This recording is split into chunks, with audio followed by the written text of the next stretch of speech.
नमस्कार दोस्तों, मैं डॉक्टर स्वप्निल सागर जैन निरामय होम्योपैथी के अपने इस YouTube चैनल पर आप सभी का बहुत बहुत स्वागत करता हूं। दोस्तों, बहुत दिनों से मेरे पास एक मैसेज आ रहा है, बहुत सारे लोगों का ही वो सेम ही लगभग मैसेज है और लगभग 20-25 लोग मुझे वो मैसेज भेज चुके हैं जब से मैंने वो कार्डुअस मैराइनस के ऊपर का जो वीडियो है वो बना के डाला है। उसके बाद से वो मैसेज कंटिन्यूअसली मेरे पास आ रहा है और उस मैसेज में वो सभी लोग मुझसे एक ही सवाल पूछ रहे हैं कि लिव टी के बारे में आपकी क्या राय है।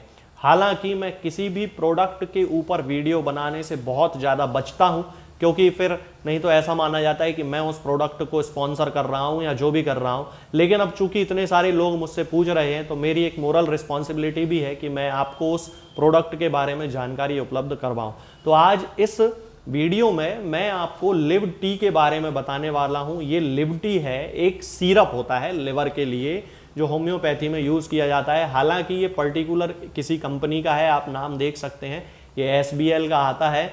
इसके ही जैसे और भी कॉम्बिनेशंस आते हैं। तो इस वीडियो में जब मैं आपको बताऊंगा तो यदि ये कॉम्बिनेशन किसी और भी प्रोडक्ट में है तो आप उस प्रोडक्ट की भी यही जानकारी समझें, ये बिल्कुल ठीक रहेगा।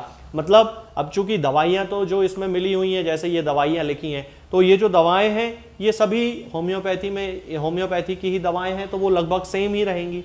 तो इसलिए यदि ये कॉम्बिनेशन किसी और प्रोडक्ट में भी है तो उस प्रोडक्ट की भी यही जानकारी आप माने, ये ज़्यादा ठीक रहेगा। तो इसके बारे में पूरी मैं जानकारी आज आपको दूंगा कि इसके इंग्रेडिएंट्स क्या हैं, इसके इंडिकेशंस क्या हैं, इसके कॉन्ट्रा इंडिकेशंस क्या हैं, क्योंकि बहुत सारी दवाएं ऐसी होती हैं जिनके साइड इफेक्ट या दुष्प्रभाव भी होते हैं। तो इस वीडियो में मैं आज आपको इससे संबंधित पूरी जानकारी देने वाला हूं, इसके डोज आपको बताने वाला हूं।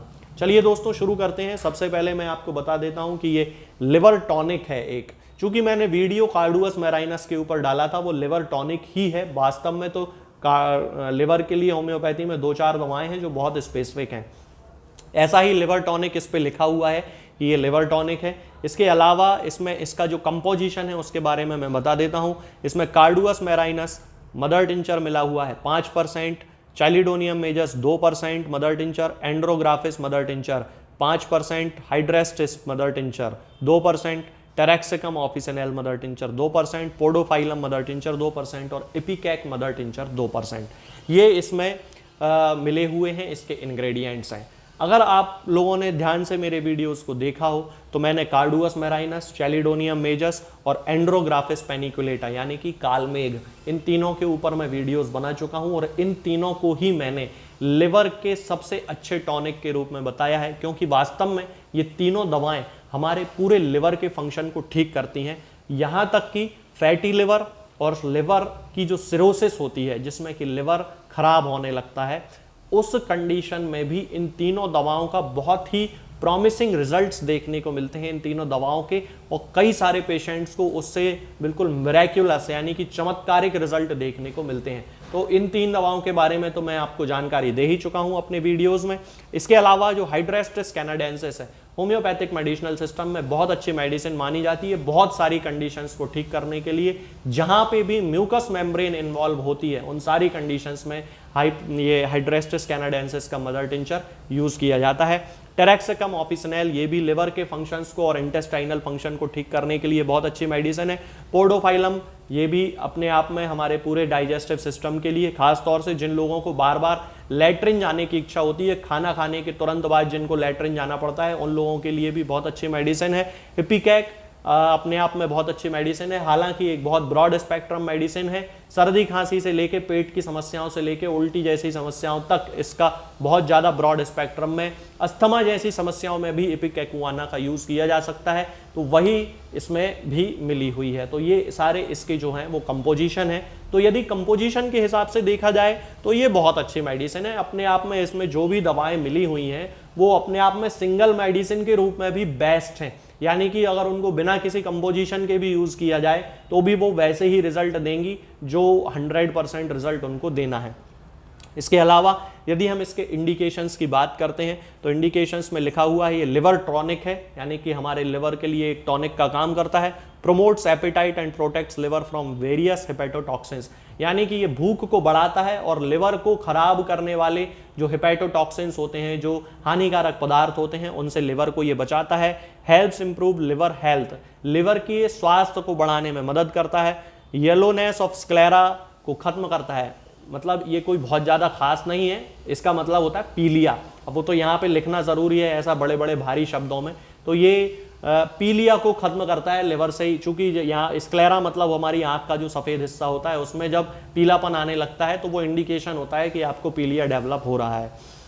इसके अलावा नौशिया, वोमिटिंग और डिक्रीज्ड एपेटाइट, यानी कि जिन लोगों को खाली पेट या भरे पेट भी उल्टी आने की इच्छा होती है, मतली जिसे कहते हैं, नौशिया भी कहा जाता है, उसकी शिकायत होती है, या वोमिटिंग आती है, उल्टी ही आ जाती है, या फिर भूख जिनको नहीं लगती है, उन लोग भी ये इस मेडिसिन का यूज़ कर सकते हैं। इसमें लिखा है पेन और heaviness in right upper abdomen. अब चूंकि लिवर के लिए टॉनिक है, लिवर की ही मेडिसिन है, तो राइट अपर एब्डोमेन में जहाँ पे रिब के नीचे जहाँ हमारा लिवर स्थित होता है, तो बेसिकली जब लिवर में कोई खराबी होगी तो वहाँ हैवीनेस तो डेवलप होना ही है, चाहे वो सिंपल ग्रेड 1 फैटी लिवर हो, 2 हो, 3 हो, कुछ भी हो, या फिर सिरोसिस हो या इंडाइजेशन हो, कुछ भी हो, वहाँ पे हैवीनेस तो डेवलप होना ही है। तो ये इसका इंडिकेशन है। और एल्कोहलिज्म, यानी कि जो लोग शराब पीते हैं उनका लिवर भी जब खराब हो जाता है, खास तौर से जिसे एल्कोहलिक लिवर सिरोसिस की प्रॉब्लम होती है, उन लोगों के लिए भी ये बहुत अच्छा काम करता है। डोज की यदि हम बात करें तो इस पे लिखा हुआ है एडल्ट को 10 ml पीना है। अब कितनी बार पीना है ये इसमें इन्होंने नहीं लिखा है, और चिल्ड्रन को 5 ml पीना है, ये भी इन्होंने नहीं लिखा है। फिर इसके बाद इन्होंने नीचे अलग से एक नोट लगा के लिखा है 3 times a day, half hour after meal और as prescribed by the physician, यानी कि खाना खाने के लगभग आधे घंटे बाद दिन में 3 बार ऐसा इसको लेना है। इस तरह से इसके डोज के बारे में पूरी जानकारी इन्होंने दी हुई है। और इसके साथ में खास तौर से इन्होंने लिखा है शेक वेल बिफोर यूज, यानी कि दवा को पीने से पहले अच्छे से थोड़ा सा हिला लें, और keep in cool and dark place, यानी कि ठंडी और अंधेरे कमरे में रखें तो ज़्यादा अच्छा रहेगा। और यहाँ तक इसके रेट की बात की जाए तो इस पर 90 रुपये लिखा हुआ है, 90 रुपये का ये आता है। इसके बारे में और कोई ऐसी खास इंफॉर्मेशन देने लायक है नहीं। तो दोस्तों ये जो मेडिसिन है, अब बेसिक सवाल ये उठता है कि लोग मुझसे पूछते हैं कि ये कैसा कॉम्बिनेशन है। यदि देखा जाए अच्छा कॉम्बिनेशन है, इसमें कोई बुराई नहीं है, आप बिल्कुल यूज करके देख सकते हैं। लेकिन यदि आप ये सोचते हैं कि केवल इस तरह की कॉम्बिनेशन को यूज करने से आप अपनी बीमारियों को पूरी तरह से ठीक कर लेंगे, तो जैसा मैं अपने हर वीडियो में कहता हूं कि ये जितने भी प्रोडक्ट्स होते हैं ये थोड़ा बहुत रिलीफ देते हैं। मान लीजिए 100 लोगों ने लिव टी को यूज किया अपनी लिवर से रिलेटेड प्रॉब्लम के लिए, तो उन 100 लोगों में से 20, 25, मैक्सिमम 30 लोगों को अंतर समझ में आएगा। अब उन 30 लोगों में भी 100% अंतर नहीं समझ में आएगा। उन 30 लोगों को भी किसी को 15% आएगा, किसी को 25% आएगा, किसी को 50% आएगा। तो इस तरह से उनको रिजल्ट मिलते रहेंगे। लेकिन यदि आप अपनी बीमारी को पूरी तरह ठीक करना चाहते हैं तो आप इसका यूज करें, कोई दिक्कत नहीं है। लेकिन साथ में किसी होम्योपैथिक फिजिशियन से कंसल्ट करके अपनी जो कॉन्स्टिट्यूशनल मेडिसिन है उसको जरूर लेते रहें, तो वो बहुत ज़्यादा आपके लिए अच्छा होगा। यही मेरी इसके बारे में ओपिनियन है कि बुराई नहीं है इसको यूज करने में, या इसके जैसे किसी भी प्रोडक्ट को यूज करने में कोई बुराई नहीं है। लेकिन आप ये ना समझें कि ये सारे प्रोडक्ट आपकी बीमारियों को पूरी तरह से खत्म कर सकते हैं। ये एक सपोर्टिव मेडिसिन होती है, जैसे भूख बढ़ाने वाली दवाएं एलोपैथी में आती हैं, कुछ दिन तक आप उनका यूज कर सकते हैं, लेकिन लाइफ टाइम तो यूज नहीं की जा सकती। इसको आप लाइफ टाइम यूज कर सकते हैं क्योंकि इसका कोई साइड इफेक्ट नहीं है, लेकिन इनसे 100% रिजल्ट की उम्मीद करना मुझे नहीं लगता कि ठीक होगा। थोड़ा बहुत आपको ये रिजल्ट देते हैं, बहुत अच्छी दवाइयां हैं। आज के इस वीडियो में दोस्तों फिलहाल इतना ही। आगे के वीडियोस में मैं आपसे बात करूंगा कुछ नई बीमारियों के बारे में और उनकी होम्योपैथिक दवाओं के बारे में। तब तक के लिए जय हिंद, जय भारत। दोस्तों, होम्योपैथिक दवाओं को खाने का सबसे अच्छा तरीका होता है कि हम हमेशा खाली पेट इन दवाओं को खाएं। जिन दवाओं को दिन में केवल एक बार खाना है उन्हें सुबह खाली पेट खा लेना चाहिए, मुंह में अच्छे से कुल्ला करके, गार्गल्स करके मुंह को साफ कर लेना चाहिए, और उसके बाद हमें होम्योपैथिक दवाई खा लेना चाहिए। जिन दवाओं को दिन में 2 बार या 3 बार या 4 बार खाना होता है, उन दवाओं को खाली पेट खाने का मतलब होता है कि हम उन दवाओं को खाने के लगभग आधे घंटे पहले या फिर 2 से ढाई घंटे बाद ही खाएं। और उस स्थिति में भी हमारे मुंह में किसी भी वस्तु का, किसी भी चीज का स्वाद नहीं होना चाहिए, ना ही हमारे मुंह में किसी भी चीज की गंध होना चाहिए।